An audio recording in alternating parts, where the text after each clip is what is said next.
अस्सलाम वालेकुम नाज़रीन, मैं हूं आपका होस्ट अब्दुल रहमान। और आज बहुत बड़ा फैसला है सुप्रीम कोर्ट की तरफ से। और सुप्रीम कोर्ट ने 5 रुकनी बेंच ने 4-1 के फैसले के साथ जो सिविलियंस का ट्रायल है मिलिट्री कोर्ट्स में, उसको कलअदम करार दे दिया है।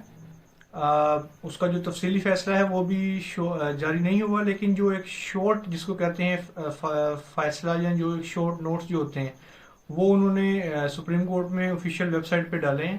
तो उसके कुछ इंपॉर्टेंट नुकात हैं वो हम लोग डिस्कस करते हैं आपके साथ। उसमें सबसे पहले जो आर्ग्यूमेंट है, जो उस पर प्रोसीडिंग शुरू हुई, उसमें जो सलमान अकरम राजा हैं जो वकील हैं, उन्होंने कुछ कंसर्न्स को रेज किया। उन्होंने कहा कि जब अदालत को यकीन दहानी कराई गई थी कि किसी भी सिविलियन का मिलिट्री कोर्ट्स में ट्रायल शुरू नहीं होगा जब तक कि ये फैसला नहीं आता, लेकिन अभी फैसला नहीं आया और उससे पहले ही कुछ सिविलियंस का मिलिट्री कोर्ट्स में ट्रायल कैसे शुरू हो गया। तो ये उन्होंने सवाल किया। उसके बाद अटॉर्नी जनरल ऑफ पाकिस्तान उनसे कुछ आर्ग्यूमेंट्स हुए। जो हमारे मोअज़्ज़ज़ जजेस हैं, जजेस जो थे, जो 5 रुकनी बेंच था उसमें जो उसको हेड कर रहे थे वो जस्टिस एजाजुल एहसन साहब थे।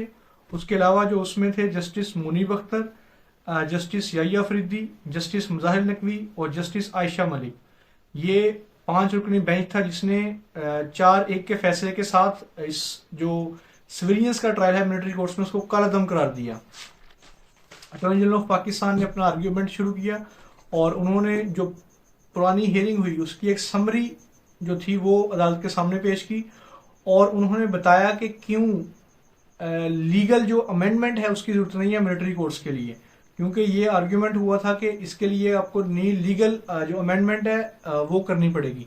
तो जो अटॉर्नी जनरल ऑफ पाकिस्तान उन्होंने आर्ग्यूमेंट दिए कि क्यों जो अमेंडमेंट है वो जरूरत नहीं है, उसके बगैर ही ये ट्रायल सिविलियंस का मिलिट्री कोर्ट्स में चल सकता है।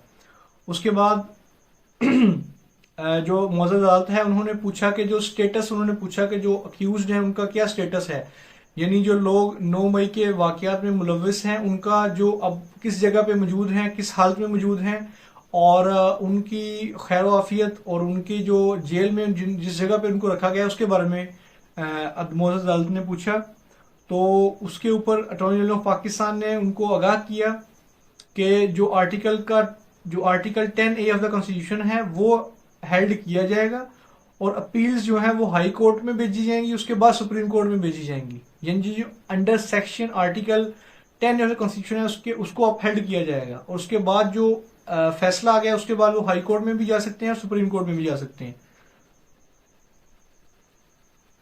उसके बाद डिस्कशन हुई कि आर्मी एक्ट का, डिसिप्लिन और आर्म्ड फोर्सेस का और जो सिविलियंस है इसमें दोनों में फर्क क्या है, इसके बारे में डिबेट हुई कि जो जो आर्मी कोर्ट्स हैं उसके ऊपर इतलाक होता है, उनका आर्मी के लोगों पे इतलाक होता है, ना कि सिविलियंस पे। उसमें आपस में डिस्टिंक्शन क्या है उसके बारे में।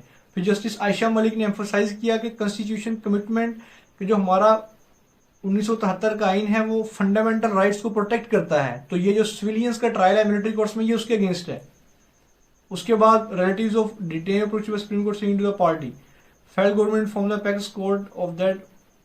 फेडरल गवर्नमेंट जो है उसने बताया कि 102 लोग जो हैं उनको अरेस्ट किया गया था 9 और 10 में के इंसिडेंट्स में, और वो मिलिट्री कोर्ट्स वुड अडहेयर।